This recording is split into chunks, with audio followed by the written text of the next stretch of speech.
எதுக்கு டாக்டர் இங்க வர சொல்லிருப்பாங்க? ரேவதியோட மெடிக்கல் ரிப்போர்ட் வந்திருக்குமா, அதுக்காக வர சொல்லிருப்பாங்க. தப்பா எதுவும் இருக்காதுல்லப்பா? எனக்கு என்ன சொல்றதுன்னு தெரியலம்மா. டாக்டர் வரட்டும், பார்க்கலாம்.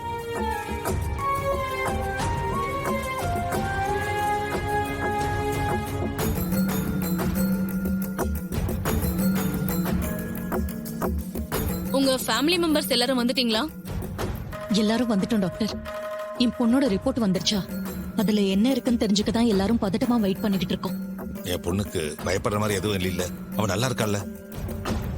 சொல்லுங்க டாக்டர், ரொம்ப டென்ஷனா இருக்கு, சீக்கிரம் சொல்லுங்க.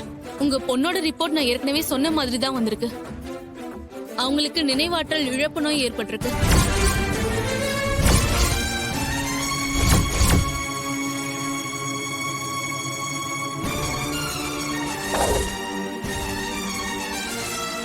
அதுக்காக அவங்களுக்கு முழுசா எல்லா ஞாபகமும் போயிடல.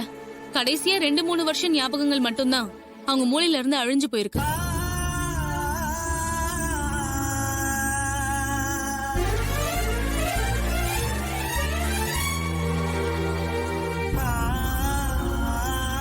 என்ன டாக்டர் இது?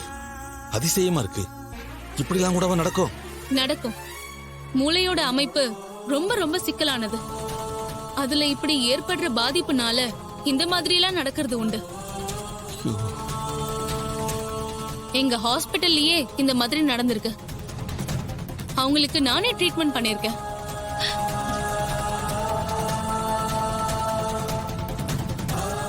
டாக்டர், ரேவதிக்கு 1 வருஷம் முன்னதான் கல்யாணம் ஆச்சு.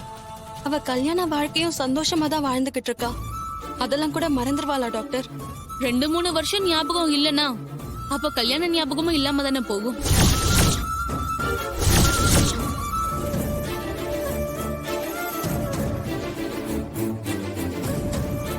டாக்டர், அப்ப இந்த பாதிப்பை குணப்படுத்தவே முடியாதா? ரேவதி இதுல இருந்து மீள்றதுக்கு என்ன வழி இருக்கு டாக்டர்? இந்த மெமரி லாஸ்ங்கிறது கொஞ்சம் கொஞ்சமா தான் ட்ரீட்மெண்ட் மூலமா சரி பண்ண முடியும். ஆனா அது எவ்வளவு நாள்ல நடக்கும்னு தெரியாது. 1 வாரத்துல நடக்கலாம், இல்ல 1 மாசத்துலயும் நடக்கலாம், இல்ல 1 வருஷத்துல கூட நடக்கலாம். அது வரைக்கும் நம்ம பொறுமையா தான் இருக்கணும். அது மட்டும் இல்ல, அவங்க ஹெல்த் கண்டிஷனும் ஸ்ட்ராங்கா இல்ல. அவங்களுக்கு பழைய ஞாபகங்கள் தானா வரணும். நம்ம ஃபோர்ஸ் பண்ணி வர வச்சா அதுல குழப்பங்கள் ஏற்பட்டு அவங்கள பாதிக்கும்.